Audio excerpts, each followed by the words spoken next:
Hey everyone, welcome to the very first video of Father's Friday 2023. My name is Brian Anderson. I am your sort of MC for the course of this campaign, but we will have so many voices, so many perspectives brought to you from across the globe on what fatherhood looks like and is in our modern world. But today we wanted to just kind of set the stage for what to expect this summer. And I've invited two of the other organizers of this campaign, Antoine Johnson and Mark Greene, to kind of help share what is in store for you all. So Mark, I'll let you introduce yourself.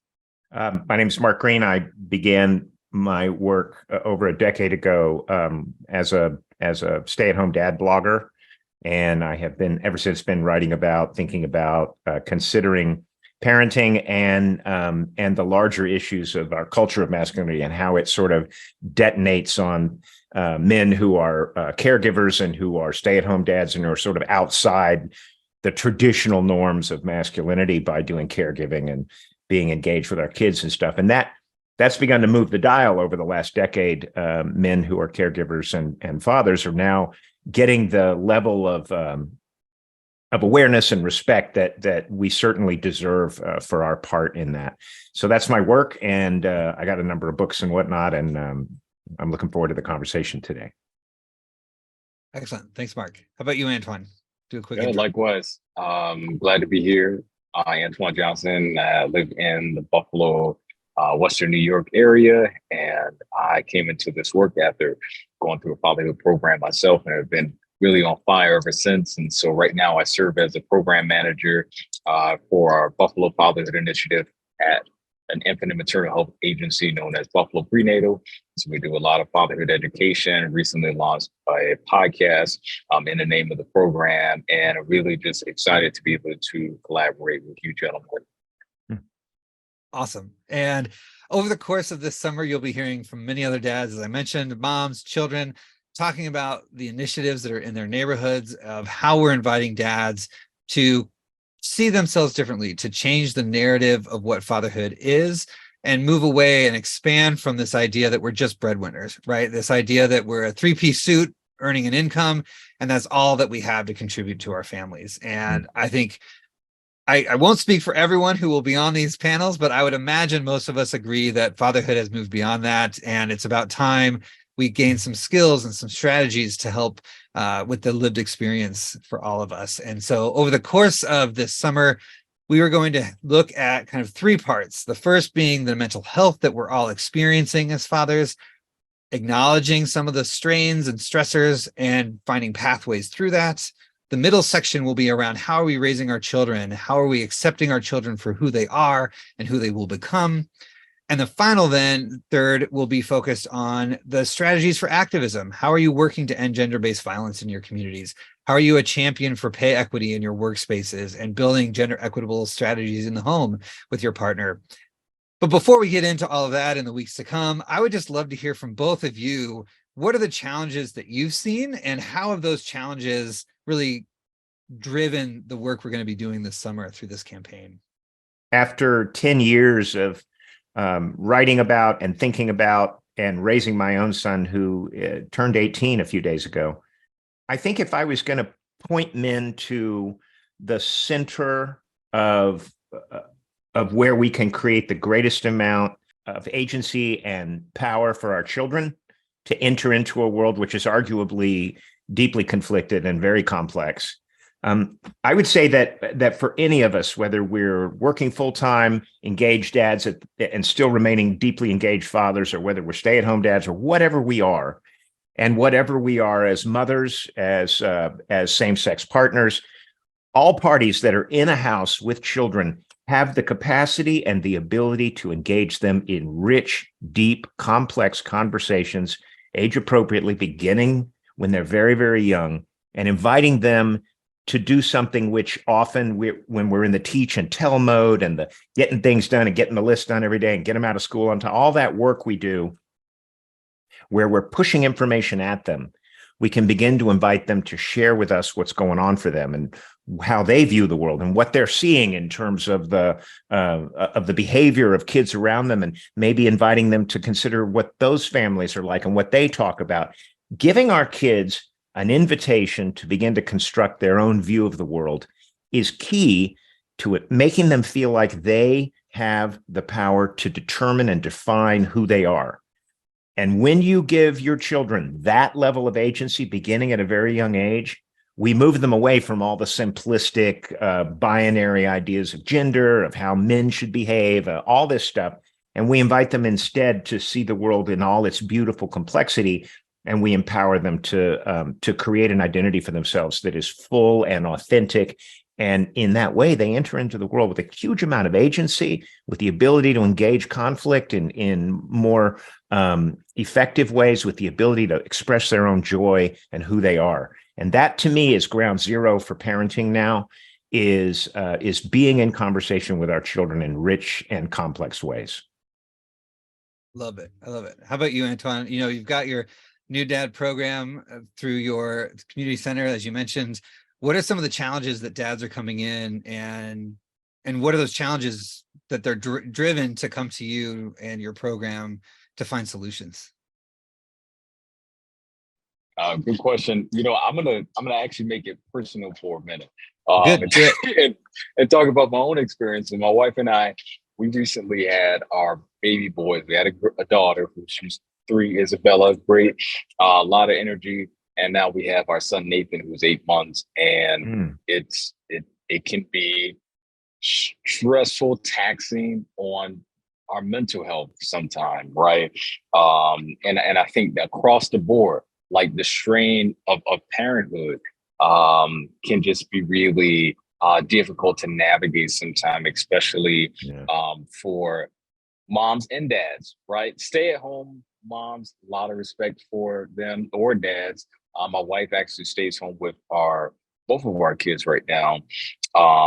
And even in that, right, like I'm noticing how she's having to navigate, the pressures of being a really good mom, but also self-care, right? And as I say, self-care, I mean, that relates directly to mental health. And so whether you're a father or a mom, I think parents just having an outlet, right? Whether that's a social group, my wife oftentimes will find other stay-at-home moms to connect with, and they'll do different things in the community and what have you. But I think just balancing the privilege of being a caregiver for someone's parent, but then also the humanity side of, well, I still have to take care of myself, right? The oxygen mask analogy, right? We can put on our oxygen mask first so that we can help the person next to us. And our kids don't understand that, right? More often than not, they are zeroed in on what they need, right? What's important to them at that time. And so I think the danger in ignoring that, now I'm going to speak more to the fatherhood side, the danger in ignoring like the level of stress and different things like that, because a lot of times as men, we're socialized to ignore pain, right? To ignore stress until we explode or implode, however you want to look at it, which then can lead to that stigma, that title, toxic masculinity, right? Where dad just like kind of goes off or something like that, and everyone's like, well, now he's toxic. And it's like, no, he needs some help. He needs some rest. He needs to get with some other guys so that he can have an outlet kind of thing. So, but now I'll talk more professional now about the dads that come into our doors. So for our community of fathers, sometimes they're new dads, sometimes they're just dads for the second or third time. And more often what we try to do is provide them with education tools through the curriculum that we offer, but then just like the support where they can call another dad, another man, and just share what's on their mind and their hearts. That's powerful stuff. Can I ask you a question, Antoine, about your work? How diverse a population are you working with? What are the ages of dads? And I'm sure there's some ridiculous idea that an older dad would somehow be better at this or whatever. What do you run into in terms of the different kinds of men who come in your doors? Mostly young? Who are they? Really diverse, really diverse. One of our last or our cohorts coming into this year, our youngest dad was 17 in high school. Our oldest participant was 70. So, okay, and awesome. it can get gets really diverse in time. So in this case, our participant that was 70, he wasn't a new dad, but his kids are much older. But we have had fathers in their 60s with like 5-7-year-olds, and that that has become somewhat common. I smile because I can't imagine picking up and putting down my toddler as many times as you have to do in a day. At the age I am now, I would be like flat out on the floor by noon, but that's impressive. That's very impressive. Yeah, just having spent the weekend with my parents and my girls, just the full on energy that they bring at 9 and 6, they were both pretty winded by the end of the day. And I'm winded and I'm in my mid 40s. So there was some test done years ago where they took a professional football player and took a toddler and had the professional football player simply repeat the movements of the toddler. And he was worn out after 4 hours. He couldn't move anymore. He was completely exhausted. So enough about, but it was just funny to me how the collision of energy, especially with young kids in parents' lives, like you were saying earlier, the degree to which we really don't. I mean, the old saying was when your baby naps, nap, do it. Because if you try to get some work done and then the baby, you don't get the rest you need.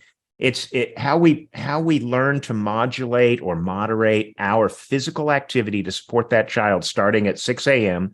and ending by the time we get the clothes washed and the dishes done at 11 o'clock at night for years is a real shift for us, especially as men who may not be used to throwing down in service of another person in that way without any expectation of payback, without anything transactional, all the stuff we're sort of trained to get used to. And we either let go of that idea that I'm going to get something out of this, or I think it wrecks us.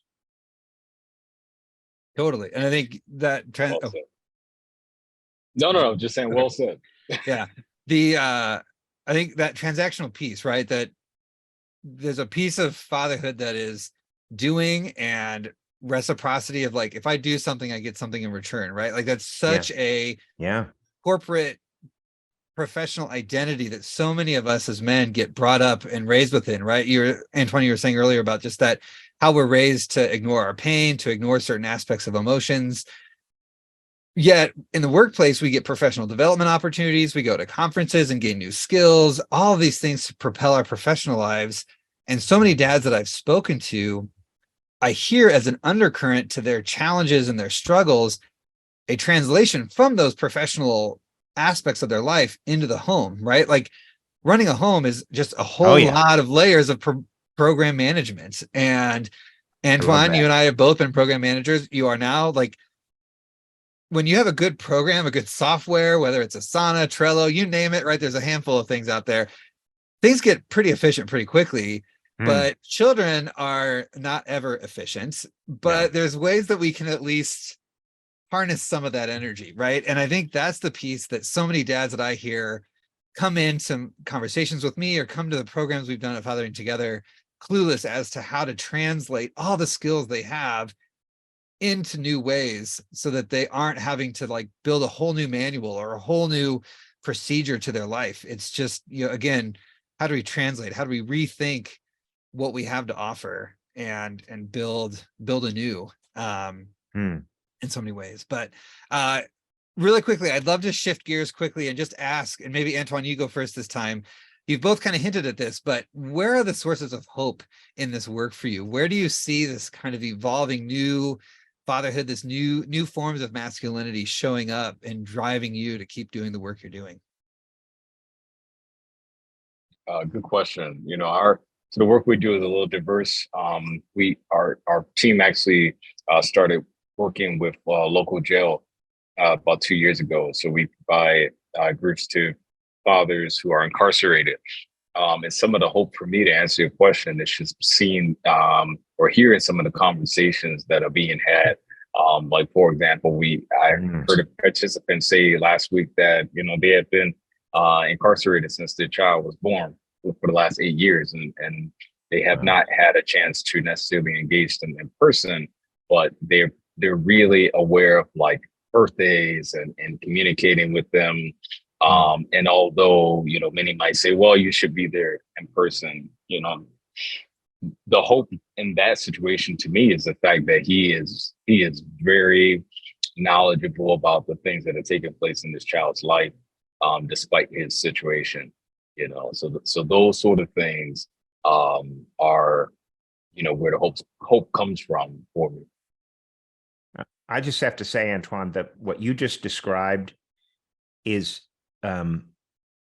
mind-blowing. It's so incredibly powerful because it speaks to this huge issue, I think, that men and fathers have had to push through over the last 20 years. And that is, oh, well, that man in that situation can't connect with his kids. Oh, that man, and that's an extreme version of something that we've been told all our lives on one level or another. Oh, well, he can't, you can't really be expected to connect with your kids because you work too much, or because you're from a family who never did that, or because. And I think, when we talk about being in service to our children as parents, it goes against the narrative that for one reason or another, that's not possible for us. But what happens to men when we leave what Brian was noting as that transactional sort of business world piece? Yeah, I worked, 38 hours this week, and I get a paycheck for that, a transaction of effort for return. When we leave that transactional space and find ourselves down on the floor with our kids, building a Lego house and doing the kind of stuff that our children every day are inviting us into, this kind of relational play and connection and the joy of play that we may have lost touch with as we grew up into this transactional version of masculinity, we start to find parts of ourselves that show up without expecting a transaction, that show up that we find out that our hands know what to do with a baby before we even understood that we had that gift, right? That ability, and the ability to hold a child when they're small and create that safe comfort for them so that they fall asleep on our shoulder. The idea that we're no longer negotiating with our wives about how long we're going to be with our children, et cetera, but that instead we're falling into this world that's changing who we are. And it changes every other relationship in our lives. We begin to understand that being in service to others isn't a transaction, it's a transformation. And I love that aspect of what you're describing about that man in a prison saying, no, I'm going to do everything I can because it is for me in service to my child, however limited my access is, whatever it is. And for us as men, I think when we talk about the mental health piece, it's when we give ourselves over to that culture of service to another, that some of those pressures come off us because we stop tracking, what am I going to get out of this? And, oh, I only have an hour for this because I have to do that and that, that, and that. And instead we fall into that joyful play with children. I love that. And took so many words right out of my mouth. Once again, Mark. Mark just blew anything that I would have said out of the water. I couldn't write fast enough, so I'm glad this is recorded, so I'll be able to watch it later on. I guess you asked for tidbits of wisdom, and I'm just going to quote something that I heard a gentleman say or read recently, because sometimes we get guys who come through our program and they're like, well, I didn't really have a relationship with my father, and I don't know what life is going to look like for me once I become a father, now that my partner is pregnant or whatever. And a gentleman who I really admire, his name is Jason Wilson, says something to the effect of, if you never had a father in your life, someone to model what you ought to be, then the best thing you can do is to give them with what you never had, right? Whatever you yearned for and missed, yes, then give them that, right? And I really gravitate and hold to that statement. I think there's a lot of truth in it, especially for those fathers who feel that father wound, and right, like they don't have much to give. So those are my words of wisdom. Mark, I loved what you said about transformational fatherhood, and something that Antoine mentioned about toxic masculinity earlier. I hate that term. I know a lot of us hate that term for various different reasons, but I think for me, the reason I prefer other terms is because as we all know, men are not toxic, right? There are behaviors that men learn that are very toxic that drive us towards transactional or even just disconnecting behaviors from our loved ones. But I think for me, that transformation and the connectedness for me as a man, I think tidbits happen throughout my life. But once I became a dad, right? Once I held my daughter in that hospital room for the first time and looked at her, there was definitely this moment that I was like, oh, imagining like, the angels sing, the epiphanies happen, all the things. Yeah. And it didn't happen quite like that, right? Like there's a lot of turmoil. I mean, anybody who's been in a delivery room knows there's a lot of chaos happening, and there's no kind of quiet moment of like bliss. But there was still this moment of just looking down at my daughter and just having this like, excuse my French, but what the fuck is going to happen? Like, what the fuck have I just done to myself, right? And who have I just brought into this world? And that moment of utter fear and dread, but also excitement for what the future holds, I think was that transformational moment of, oh yeah, my life is no longer my own. This is not about me anymore. This is about this child and whoever else comes after her. And what do I do in the service of her, to use your words? And the last thing I'll say is, for all of you who are struggling as new dads to figure your shit out, you're in the boat with people that have had children throughout the ages. No dad has all their shit figured out. No. Right. And none of us are going to come to you and say, here's the playbook that's going to work for you. As Mark loves to quote me, I'll just quote myself saying, the best manual for fatherhood is the one you co-create with your child. And as many books as you can read, as many panels as you can listen to over this summer will give you tidbits of what you can bring to that manual. But your kid is going to have an infinite number of experiences that they're going to bring back to you. And the next kid and the next kid, however many children you have, they're going to have the same number of experiences to redefine that manual. And so to be open to those experiences. And as my father-in-law told me when we mentioned to him, hey, you're going to be a grandpa, he said, Brian, my only advice to you is to make sure you expose your child to as many opportunities as possible. I can't tell you anything else. It's up to you to figure out as a dad, but just make sure you're giving her as many opportunities to figure out who she is to be in this world. And I will have to say, that's the best pieces of advice I got from him, and pretty much hands down from anyone, on what it is to be a dad. How do you expose your child to as many opportunities to figure out who they are to be? So just wanted to put that out there to say thank you for bringing up transformational fatherhood, because so often we forget the transformation that comes on men, because it's so easy to point to the physical transformation of moms, right? Like they get pregnant, their bellies get big, and then there's this new life in our community. And yet dads are often considered an afterthought, right? We're pushed to the side when things hit the fan in the hospitals. And so, not to say that we need to be in front and center, because there's plenty of spaces where men just need to sit down and shut up and listen. But how can we still be present, right? How can we still be involved and supporting and coaching, helping breathing, all the things you have to do in those rooms. So that's what this summer is about. And I'm so excited to have Mark on this journey with me, Antoine, so many others.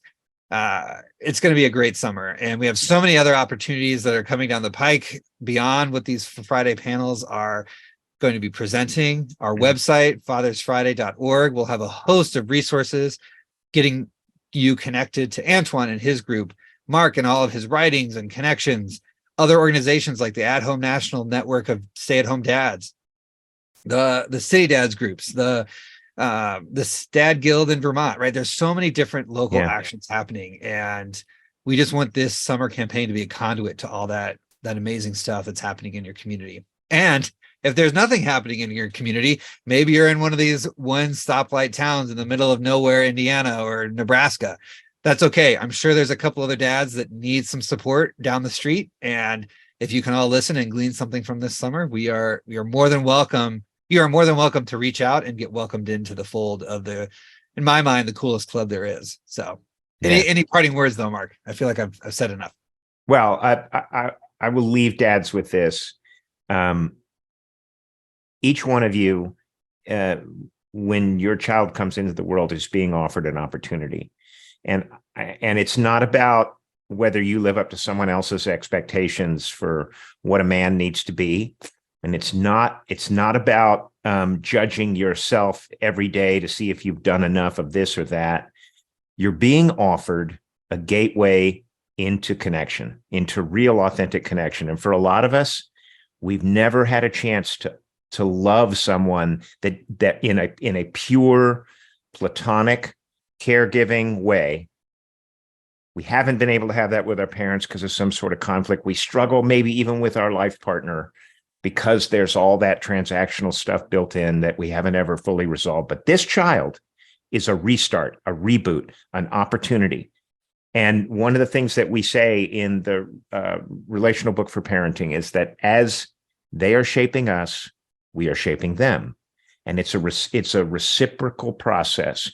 You engage the child engages you. And if you can open yourself up to let that child change who you are, I assure you, everything that happens with that child will make a better person out of you because he will expand, she will expand, they will expand who you are.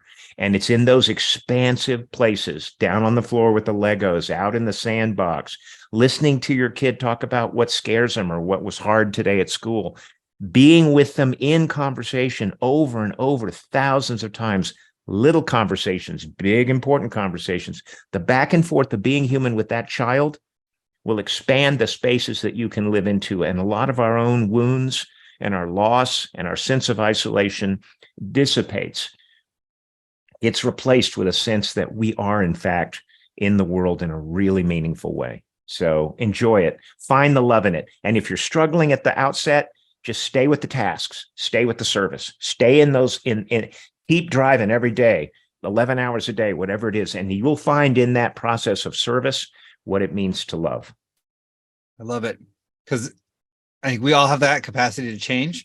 All of us have the capacity to reframe our experiences. And the better we can do that, even though we're all going to fall flat on our face. I don't know how many times I've had to say I'm sorry to my kids, but we're going to fall flat on our face. But That's if we part can of pick it. ourselves out, it's part of it, right? It's absolutely the part of the conversation that matters. The apology, the connecting, this is what happened, and I can do better, and you can do better, and we can fix it, and it's all part of it.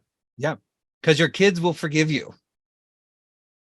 Full stop. They will say to you, I see the real you now. Right. In that apology, I see the real you. We don't have to be right. We just have to be human. That's it. Yep. Because in that way, we role model what it is to be human for them. And so if we're perfect all the time, if we only show the happy sides, our kids aren't going to get a full experience of who they are to be, who you are to be, and are in that moment. So over the course of the summer, if you're falling flat on your face, chime in on Fridays. We'll have a host of different folks sharing their wisdom. As I said earlier, first third is going to be focused on our mental health, how we're handling the stressors, how we're going to process those moments of depression and really deep frustration that will come up. Yeah. How we and Mark's going to lead that conversation. We've got some amazing panels around how do we raise our children. We're partnering with Queer Space Collective to do a talk on queer children. We've got experts in the field talking about paternity leave and how to build those relationships with your kids early on. And at the end, we're going to be talking about how do we turn into advocates ourselves? How do we speak for our children? How do we speak for our partners? How do we live this change that we want to see in ourselves and in our communities, whether that's in the workplace, schools, you name it, even in our home? How are we as dads using our space to make changes rather than waiting for other people to make those changes for us? Because believe it or not, our kids are changing and they're going to change the world around us if we're not careful, and we're going to get left behind, or we can be right alongside them playing Legos till the night gets dark. So yeah, beautiful. Again, thank you all for being a part of this welcome call, so to speak, and join us every week from here on out on Friday afternoons as we post more panels. If you have any questions or have anything you want to contribute, please go to fathersfriday.org. There's multiple ways to get involved. Sign up for newsletters, put a pitch out there to get involved in some future facilitation, you name it. We've got opportunities because this is a movement with lots of leaders and lots of space for contribution. So thank you all, and we'll see you next week.